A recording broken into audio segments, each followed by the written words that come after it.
Hi, I'm Chuck Etheridge, and I'm going to be your instructor in English 4321. I'm excited to be here. I enjoy teaching grant writing, and I enjoy grant writing myself. And you're part of a long tradition of TAMU-CC students dating back to 2004, 2005. And collectively, TAMU-CC students have worked together to write more than $960,000 in successful grant applications. So you can do it. You may not know it, but you can do it. Which leads me to my second point, that the best way to learn grant writing is by doing.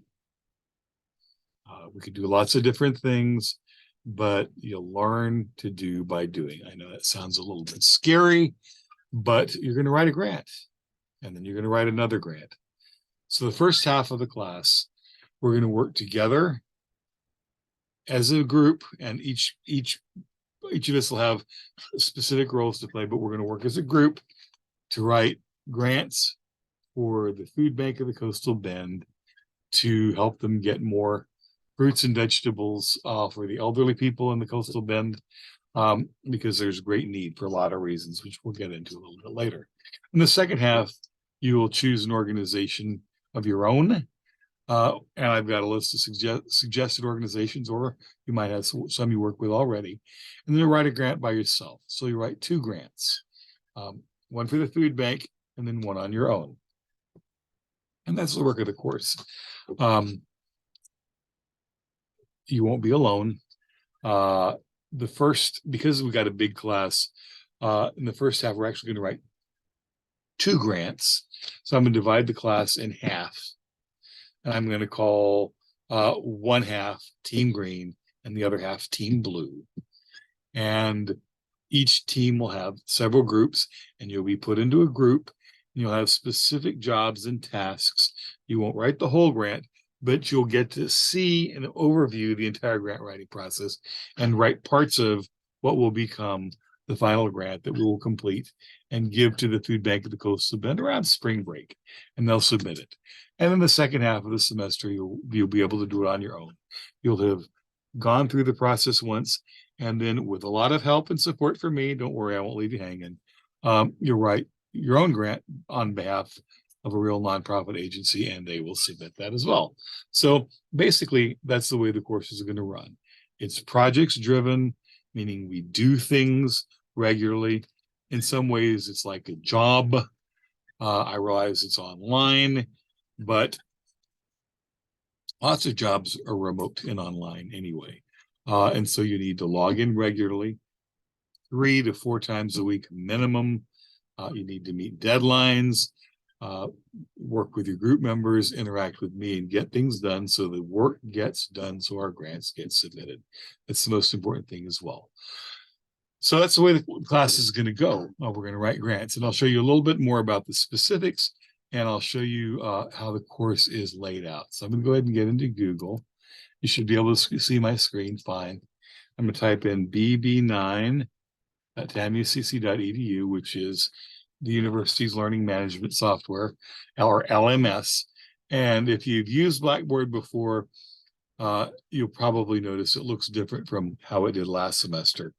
And when I first saw this, I kind of freaked out, but I logged in and it looks totally different.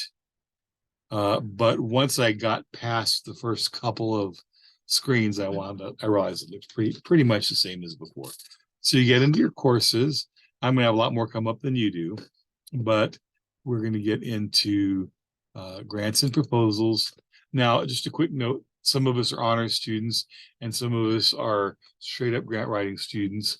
Blackboard should shove us all into one group as well. So in terms of what team, what group, whatever, it doesn't matter if you're an honor student or if you were face-to-face student.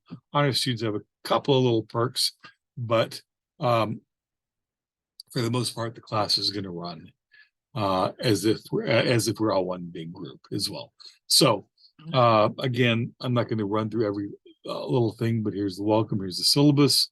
I do use the calendar function, so it shows you when things are due. So here are your due dates for things this week as well.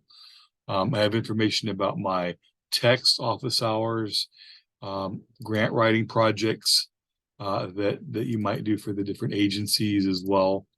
I have a readings library for two reasons. One, I do some supplementary readings, meaning things that aren't in the text.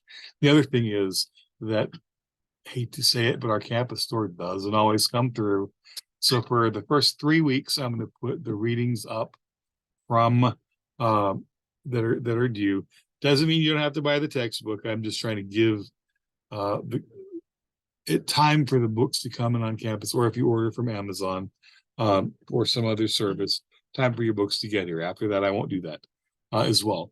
Here, your assignments are here. And of course, you're going to have the work that we do daily, but your major assignments are going to be your grant for the food bank, and then your individual grants called Portfolio 1, Portfolio 2 as well. And then the most important thing to realize is the class is organized in weeks. The first 8 weeks, we're going to be working on the group grant. Second 8 weeks, we're going to be working individually. So week 1, here's a description of the grant we're working on. You can read that as well. But twice a week. First week, we're doing Wednesday and Friday because it's a short week. After that, it'll be Tuesdays and Fridays.